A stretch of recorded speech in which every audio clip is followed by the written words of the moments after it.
Hello and welcome to the channel. In this video I am going to introduce you to JASP, which is a free and in many ways better alternative to SPSS.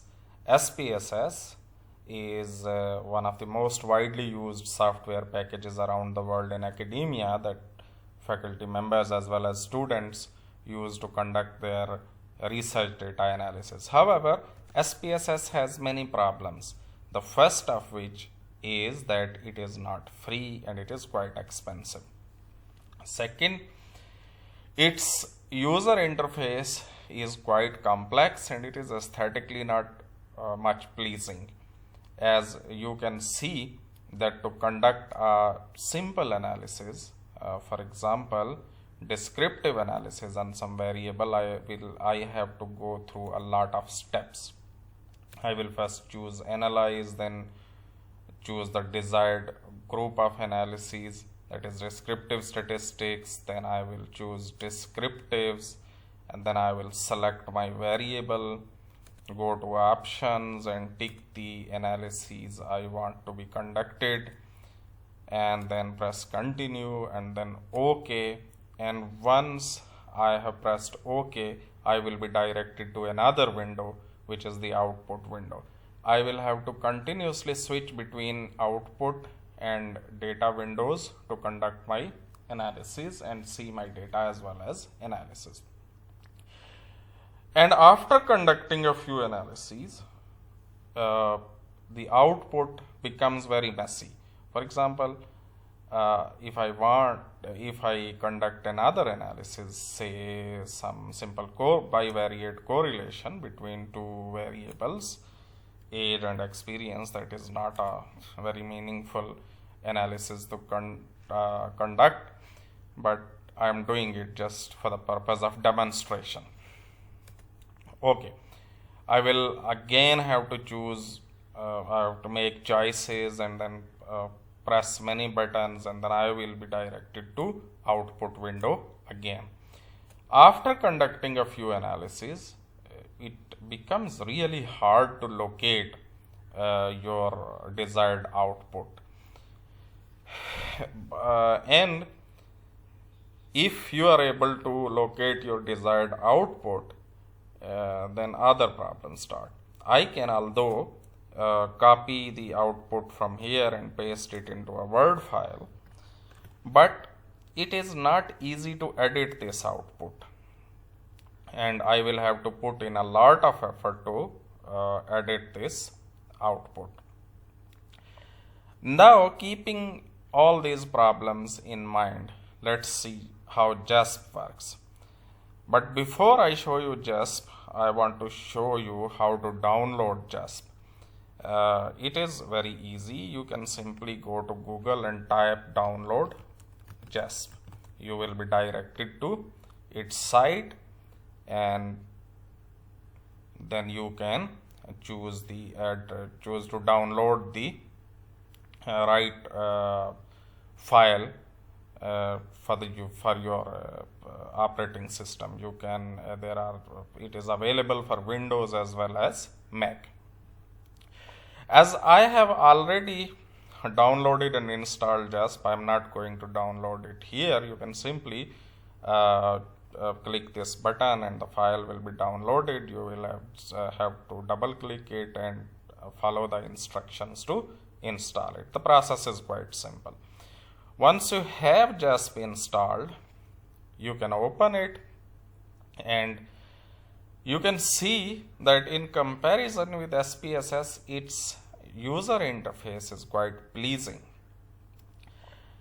To open your data, you go to this menu here and choose open, and if you have used any recent files, they will be shown here.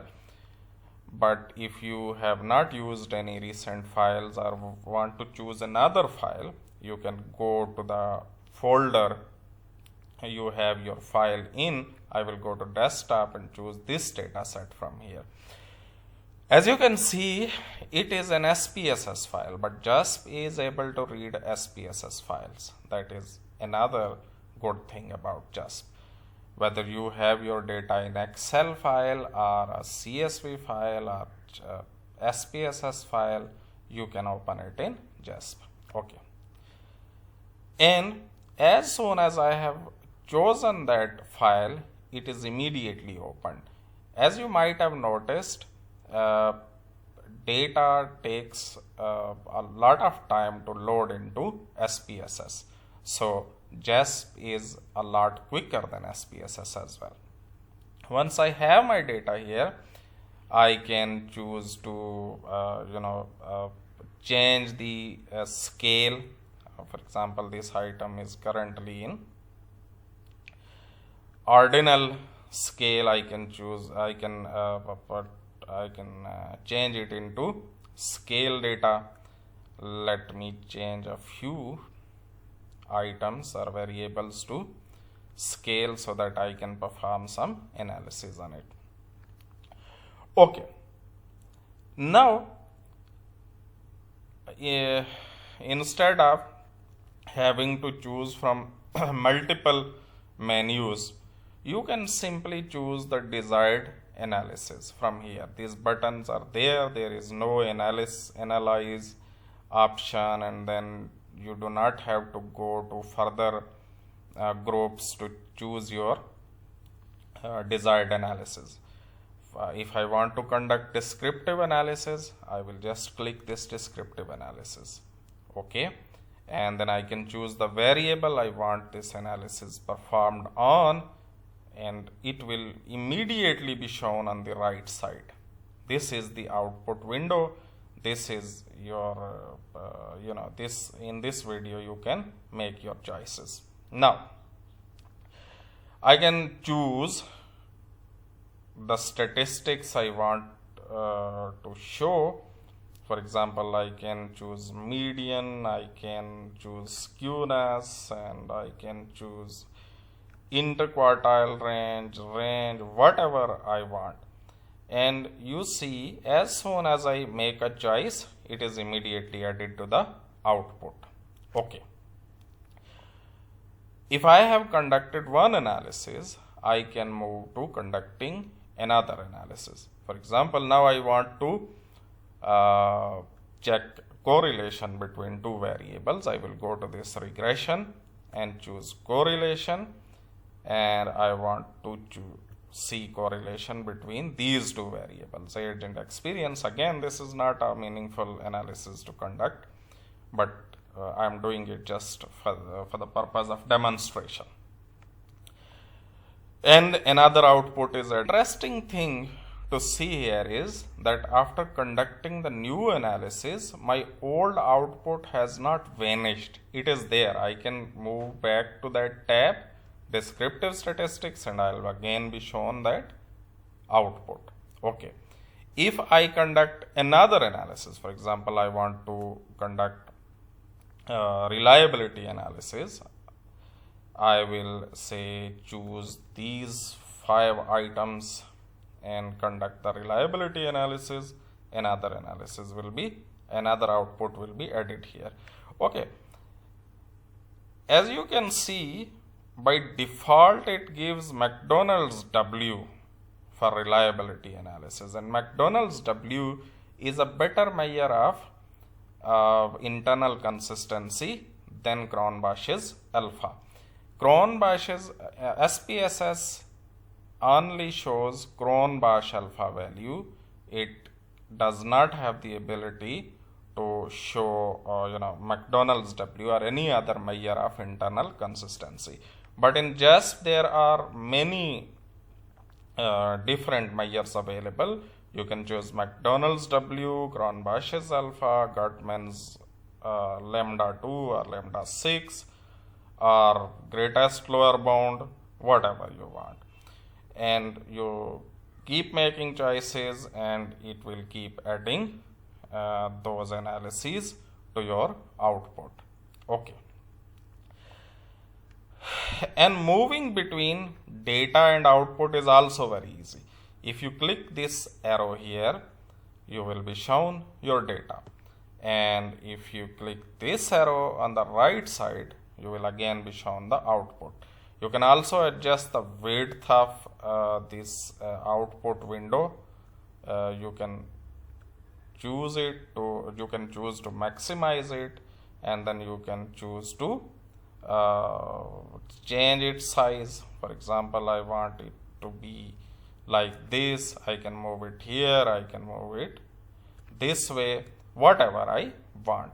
So switching between windows is also very easy as compared to SPSS. Okay. By default, these few options are available here: descriptives, t-test, ANOVA, mixed models, okay, linear mixed model, Bayesian, regression. In regression, you have both correlation and linear regression, as well as logistic and generalized linear models. There is a separate tab for frequencies. You can conduct factor analysis or principal component analysis or a confirmatory factor analysis. That is another benefit of JASP. SPSS cannot perform confirmatory factor analysis. To perform confirmatory factor analysis, you will have to download and install MOS, and everyone who has ever tried to conduct an analysis on MOS knows that it is very hard. Sometimes you have to spend an entire day making your model, and then it starts giving some error and you are unable to locate it. In comparison, you can simply point and click on JASP to conduct confirmatory factor analysis. Then there is this reliability analysis, and if you want to conduct any other analysis, you can go to this plus sign, you click it, and it shows the other options available here. For example, you can conduct meta-analysis, network, quality control, even structural equation modeling. Okay, summary statistics, visual modeling, whatever you want to do. You keep choosing these, and these buttons will be added here. Okay. Machine learning algorithms. Different machine learning algorithms are also available in this JASP. For example, boosting, decision tree, nearest neighbor, even neural networks. That is quite an advanced analysis. So there are a lot of options available in JASP. Okay. Another thing which I want to show you is that its output is by default in APA style, and you can easily copy it and paste it in a Word file. And when I paste it here, now you can see it is comparatively very easy to edit this output. But as we saw in case of SPSS, the SPSS output is not easy to edit. Okay, so that is another advantage of JASP.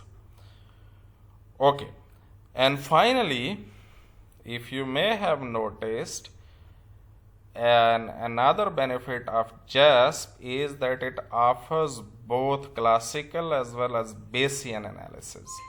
Bayesian analysis is in many cases superior to classical frequentist analysis, but SPSS does not offer Bayesian analysis. So that is another benefit of JASP. Okay, for structural equation modeling as well, you just have to write a few lines of code. It is unfortunately still not entirely point and click in JASP, but it is much easier as compared to conducting structural equation modeling analysis in MOS. So, as I have shown you, JASP is super easy, it is beautiful, and it is easier to learn as compared to SPSS. Not to mention that it is completely free, and its developers claim that it is going to remain free forever, and it has numerous advantages over SPSS. So it is maybe time to say goodbye to SPSS and start using JASP. Thank you.